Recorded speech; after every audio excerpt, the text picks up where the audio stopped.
ABA therapy বিভিন্ন বিষয়গুলো জানছিলাম, তার স্ট্রাকচার এবং এটা আসলে কত দীর্ঘমেয়াদী চিকিৎসা পদ্ধতি এবং প্রগনোসিসের বিষয়টা যদি বলেন যে শিশুর সমস্যা ভেদে আসলে প্রগনোসিসগুলো কেমন হয়। এবিএ থেরাপিতে মূলত হচ্ছে আমরা একটা বাচ্চার কমিউনিকেশন নিয়ে কাজ করে থাকি, যোগাযোগ দক্ষতার যে ব্যাপারটা সেটা নিয়ে আমরা কাজ করে থাকি। একটা বাচ্চার মনে করেন একাডেমিক স্কিল আছে, সেটা নিয়ে আমরা কাজ করে থাকি। আমি ভেঙে ভেঙে কেন বলছি, অনেক অভিভাবক জিজ্ঞাসা করে যে আপু আপনারা কি লেখার কাজ করান, আপু আপনারা কি কমিউনিকেশনের কাজ করেন, আপনারা শুধু খেলা দিয়েই কাজ করেন? জি জি জি জি, আপনারা কি হচ্ছে কোনো ইলেকট্রিক্যাল শক দেন? ব্যাপারটা এরকম না, আমরা পুরোটাই আসলে প্লে বেসড, খেলে খেলে কাজ করি বাচ্চাদের সাথে।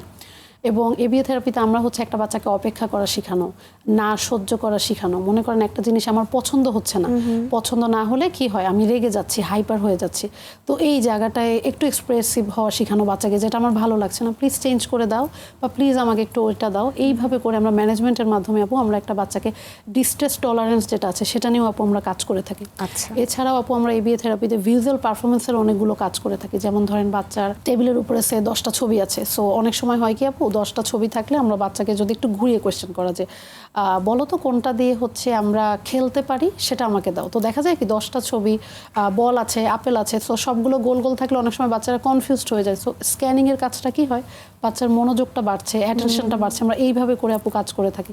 এছাড়াও আপু আমাদের এখন আমরা কারেন্টলি যারা বাংলাদেশের সার্টিফাইড এবিএ প্রফেশনাল আছি তারা মূলত প্র্যাকটিস করছি এবিএ ভিবি, মানে applied behaviour analysis, verbal behaviour.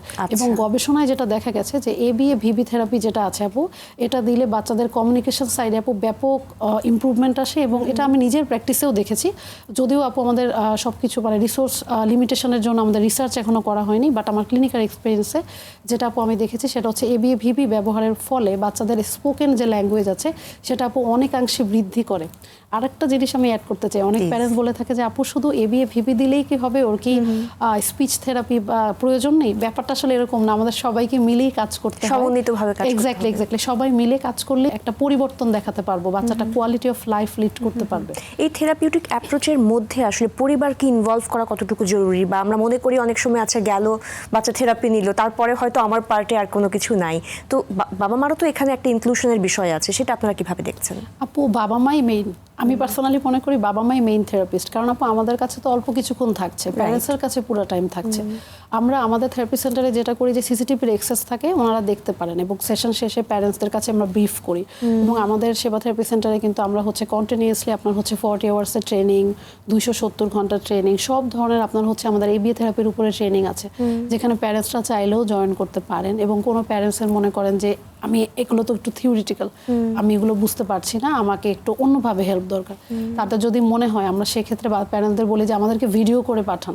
Video করে পাঠালে তখন একটু যদি পজ দিয়ে দিয়ে ধরে ধরে দেখানো হয়, কারণ প্যারেন্টসরা কিন্তু আসলে অনেক বেশি স্ট্রেসে থাকে, তখন অনেক প্যারেন্টসই আছে এত থিওরি বুঝতে চান না, তখন আপু সেক্ষেত্রে আমরা ভিডিও, ইভেন আপু এরকমও হয়েছে যে বাসার সিসিটিভি আমরা হচ্ছে মানে পিছনে গিয়ে দেখে তারপর বলেছি যে আপু এটা ওর ট্রিগারিং ফ্যাক্টর ছিল, এটাও আসলে বলতে চাচ্ছিল, বলতে পারছিল না, যার জন্য আসলে এরকম হয়েছে।